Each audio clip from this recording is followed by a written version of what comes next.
The life story of Mother Teresa.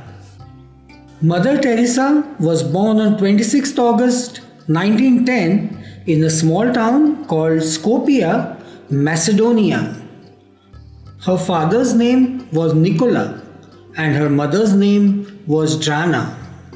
We are going to call you Agnes. Agnes, what a wonderful name.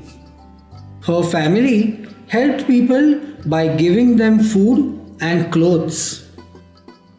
Agnes was just 9 years old when her father got sick and died. The responsibility of the entire family was now on her mother's shoulders. In spite of all the difficulties, her mother ensured that her children attended a good school. All the three children also attended the religious instruction at the Sacred Heart Church. At a very small age, she showed religious interests as a member of a school society that focused on foreign missions, groups that traveled to foreign countries to spread their religious beliefs.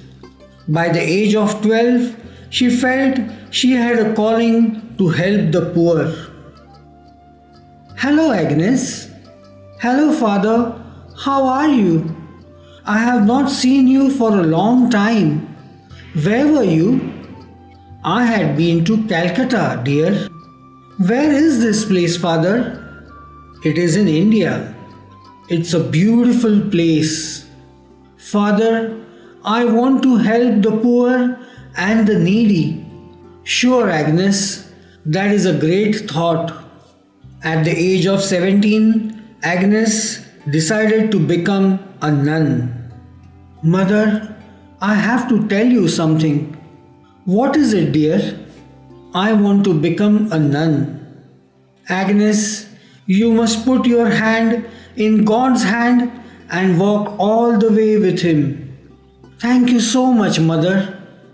When she was 18, Agnes left home to join a community of Irish nuns, the Sisters of Loreto, who had a mission in Calcutta, India. She received training in Dublin, Ireland, and in Darjeeling, taking her first religious vows in 1928. She took the name Teresa in the year 1931, and at the same time she took her vows. She initially worked at a hospital in Bengal. She then joined the St. Mary's High School in Calcutta as a teacher. She used to share her food with the poor children. Here, children, you can have food from my plate. She was loved by all the children.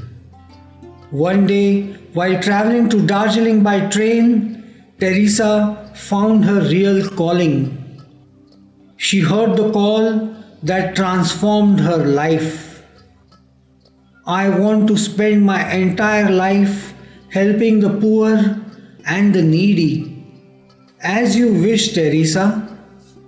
Teresa took training in healthcare and started her work by treating the people in the slums of Calcutta. She started giving free medical treatments to the poor. People were impressed by her work and they started helping her by giving donations in form of medicines, food, and even money. In February 1949, a former student of Sister Teresa named Subhashini, a Bengali girl from a rich family, came to meet her. Hello, sister. How are you? Oh, Subhashini, it's you. It has been such a long time. Sister, I always wanted to help the poor and the needy. Will you please allow me to join your ministry? That's great.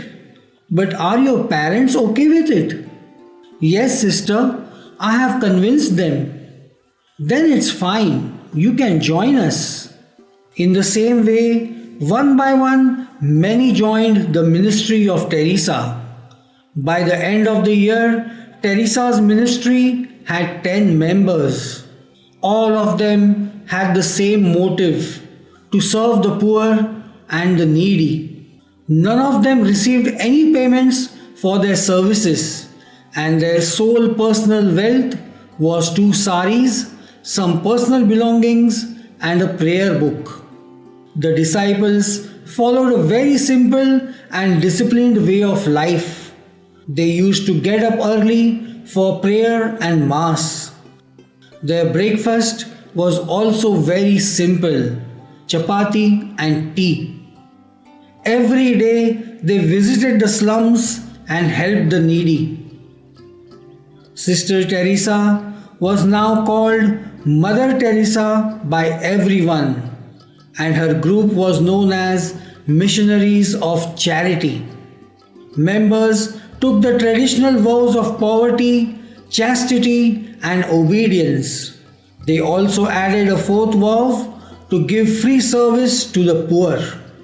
The Missionaries of Charity received considerable publicity, and Mother Teresa used it for the benefit of the people.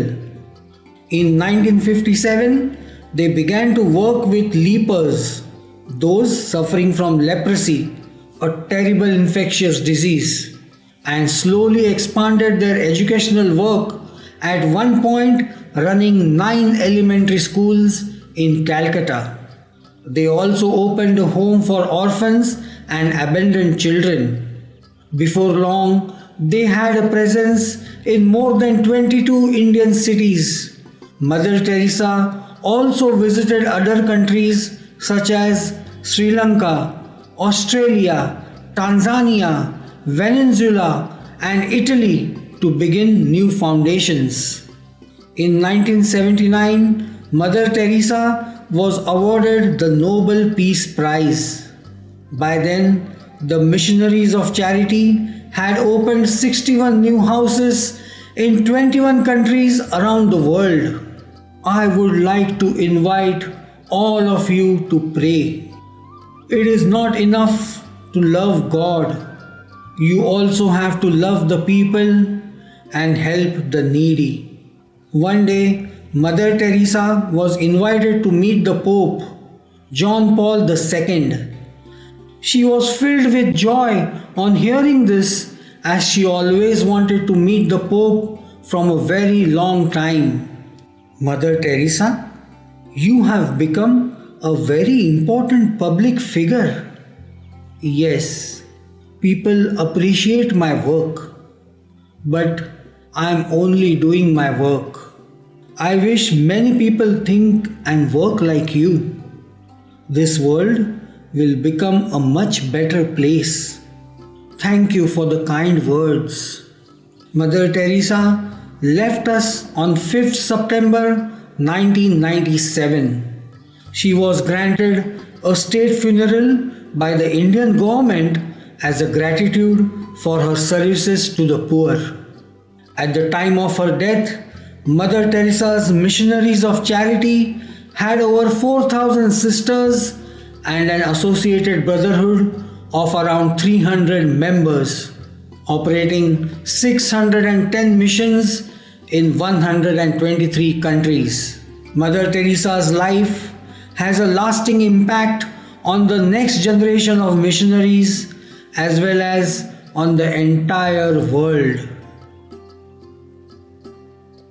I'm sure you enjoyed watching this video. Please click on the subscribe button to subscribe to our channel and watch more interesting videos.